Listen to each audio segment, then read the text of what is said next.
Howdy again everyone. Now, a couple of months ago I was up in Gleneagles, Scotland for a sneak preview of Leica's new flagship interchangeable lens camera, the full frame L-mount SL3, and I got some real nice pictures up there.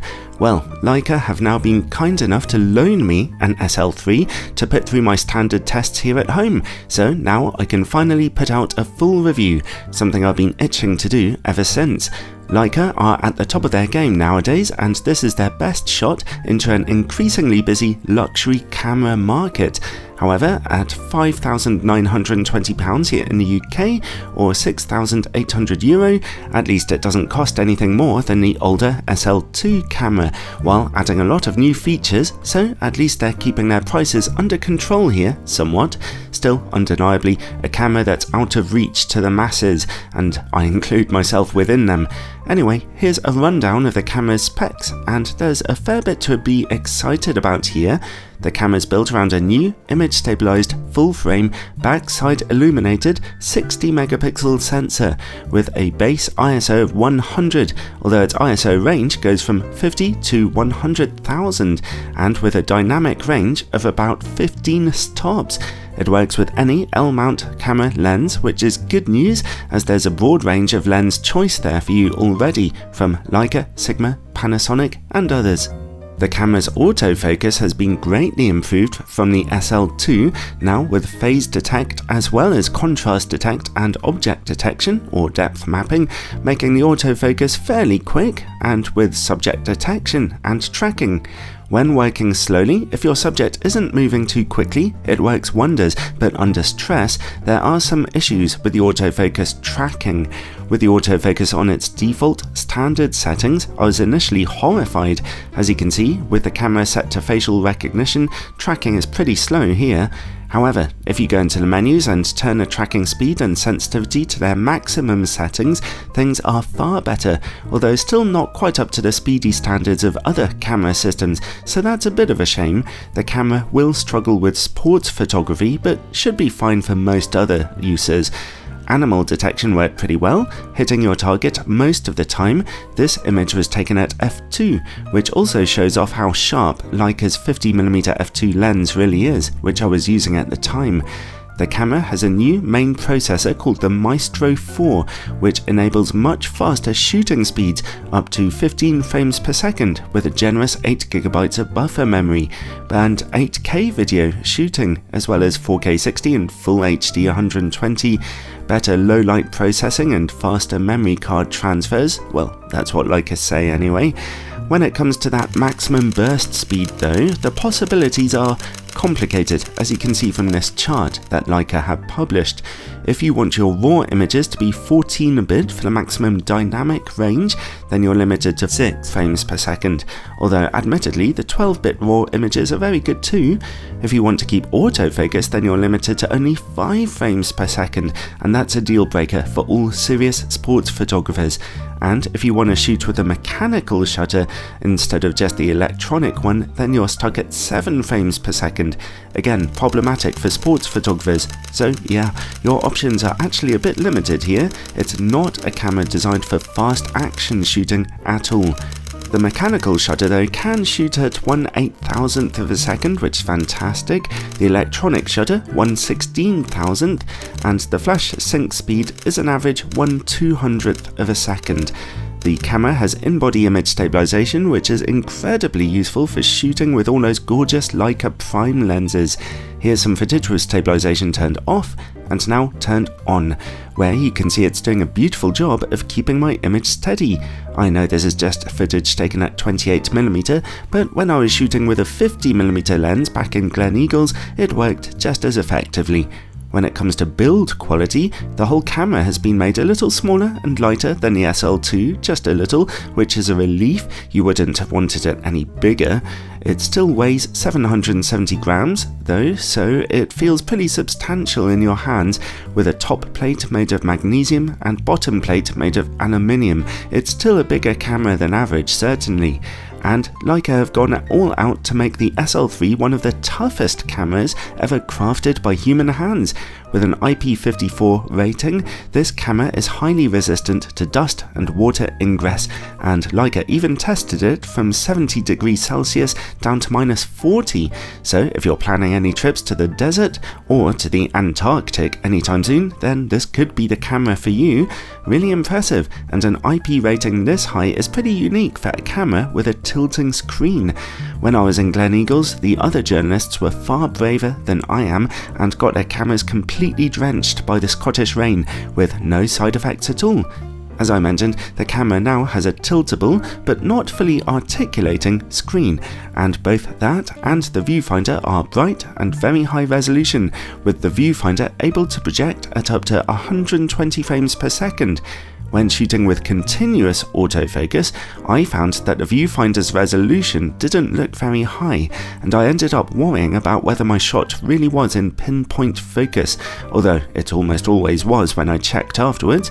When shooting in single-shot autofocus mode, the viewfinder looked absolutely fine though, very sharp. The interface of the menu system has also been redesigned with new icons and a layout for the touch screen, and I found it easier to use than the Leica Q3 that I tested a while ago. If you hold down any of those icons or hold down any of the camera's customizable buttons, then right away from there you can choose new functions for them, so customizing the camera is dead easy. Considering the deliberately simple control system, that's a big relief and makes the camera very quick to handle once you've set it up the way you want it, of course, and I must emphasize you'll want to spend a little time setting the camera up first. When you do, it's a pleasure and very controllable to use. Something for Leica to improve upon next time, I think, is this little rubberized joystick for autofocus selection and general control. It's only a 4-way controller, not 8-way, and on a luxury camera, that's a surprising little omission. Being able to work that joystick diagonally, as well as just left and right and up and down, would have been really helpful. Even my old Canon 60D from 2010 has an 8-way controller on the rear. The battery is Leica's new SL3, which is really big and quite powerful, although I wasn't impressed by its shooting time. I only really got about 400 shots here in my experience, so the camera does seem a bit power hungry. On the side we get a lovely full-size HDMI output, as well as headphone and microphone jacks, and a USB-C connection for charging and data transfer. Over on the other side of the camera we get a slot for both CF Express and SD cards. That's my favourite little combination, CF Express for speed and SD for affordability and compatibility. The camera also has very good Wi-Fi and Bluetooth and flash sync connectivity.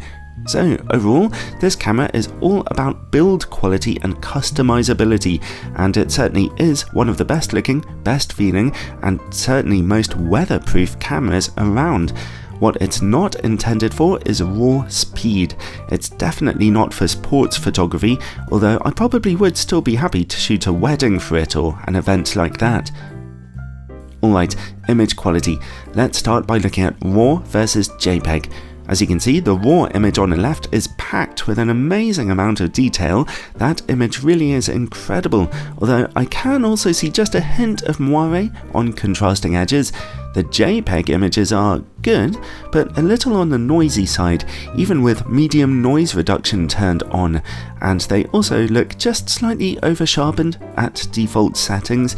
It's certainly a punchy image you're getting here, but for landscape photography or anything else that requires absolutely critical detail, you really should shoot in RAW. Alright, let's move on and take a look at high ISO image quality. The camera's JPEGs are always very crisp and detailed, but even just from about ISO 800 they start getting a bit noisy, and ISO 1600 is looking a bit rough. ISO 3200 is the maximum I would push the camera to here. As you can see, 6400 and particularly 12500 are looking really poor. Oh, and for anyone interested, here are the final settings up to ISO 100,000. There's not really any point shooting at those settings, to be honest. So, Leica have made a clear and simple choice with the SL3's images. They are prioritizing high detail over and above noise reduction. This leads you to get some very punchy and eye-catching images, but with rather high noise levels that don't look so great when cropping in. Like on any camera, some will appreciate Leica's choice there, and others will not. I want to mention that I really like Leica's colours on this camera, which seem to look good no matter what you're trying to shoot, although I found the auto white balance would often be a little too cool for my taste, with just a slightly red cast to them, just slightly. Talking about reds, something I did notice was that the red colour resolution could be a little low when you see it against a contrasting colour, like here for example. Now, a huge selling point of the camera's sensor though comes in its amazing dynamic range. As you can see here, those 14-bit RAW files have simply massive latitude, and you can bring up your shadows from almost pitch darkness. It's quite astonishing. So a nice option for you would be to underexpose your pictures a little to preserve highlights and then bring up your shadows in editing. Alright, let's take a look at video quality now, starting with the 8K footage, which, as you can see, is fantastically detailed and, at ISO 100, very clean. Already at ISO 400, we're beginning to see just a little noise creeping in. Well, we shouldn't be too surprised, as the pixels on a 60 megapixel sensor are going to be really quite tiny. ISO 800 still looks okay, but 1600 is beginning to look quite noisy here. ISO 3200 and 6400 are just about usable, 12500 is not. Oh, and if you're interested, here are the very highest ISO levels. Again, I'm not really sure why those options were included at all, looking at them. So, 8K footage looks spectacular at low ISOs, but noisy at anything beyond. Okay, let's look at some 4K footage now, starting with a higher frame rate of 60p. This 4K footage is looking just a little soft to me here, but it's about a stop less noisy than the 8K footage, with noise only really becoming a problem at ISO 1600 in the lower right corner there. If you boost the ISO any more than this, then 3200 is still quite usable, but 6400 and 12500 are getting just too noisy here. And finally, let's take a look at the 4K footage at a lower frame rate, this time just 25p. 25p is kind of the British standard from years ago, but the 24p and 30p footage looks the same as this. Anyway, the 4K footage looks better here, nicely sharper than at 60p, and with considerably less noise. In fact, this is the cleanest footage the camera really has to offer. Even ISO 1600 looks fine here. ISO 3200 and even 6400 are still looking okay, but ISO 12500 suddenly gets pretty noisy. And again, here are the very highest ISO settings, which again aren't really usable, as you can see. So overall, the best video quality here is in the 4K mode at 30 frames per second or less, although 4K 60p is still perfectly fine. The 8K video is stunningly detailed, but only if you can keep your ISO levels down to 800, or perhaps ISO 1600 at a push.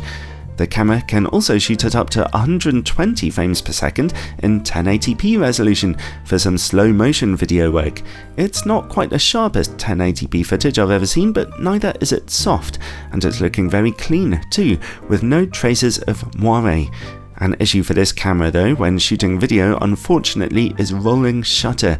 In your 8K footage, rolling shutter is badly out of control, as you can see here. At 4K 60p it's still there, but much lower. Interestingly, at 4K and 25p, it's back to looking pretty egregious. If you shoot at just 1080p though, it's reduced again, but still there, so the sensor's readout speeds won't really keep up well for action-oriented video work. Alright then, well, that is the Leica SL3. On the one hand, it's a somewhat slow camera compared to the competition in terms of sensor readout, burst speed, and autofocus speed.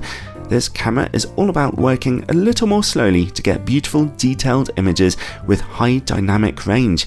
And in all kinds of ways, it's still a lovely camera in its own right, with wonderful weatherproof build quality, hugely and easily customizable menus and buttons, and striking images. Is it good value for money? Well, in fairness, Leica cameras are more about getting a certain kind of experience than they are offering value for money, and it's simply the case that this is a luxury item.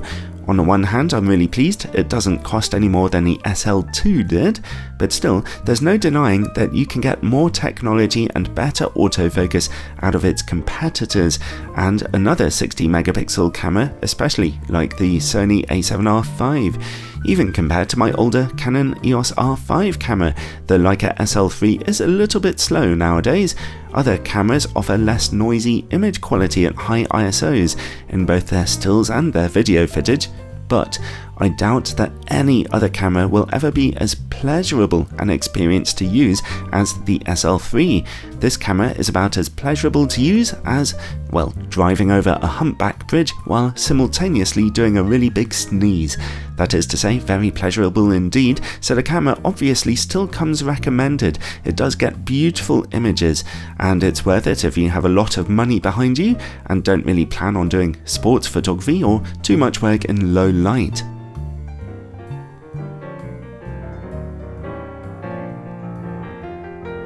Alright, thanks for watching everyone. As you can see on this YouTube channel, I like to cover just about every camera and lens I can, from the cheapest to equipment like this. These free tests do take a fair bit of time and money to put together though, so if you'd like to support the channel, as well as getting a whole bunch of exclusive bonus content, do check out my Patreon page down in the description below. Ciao for now, everyone.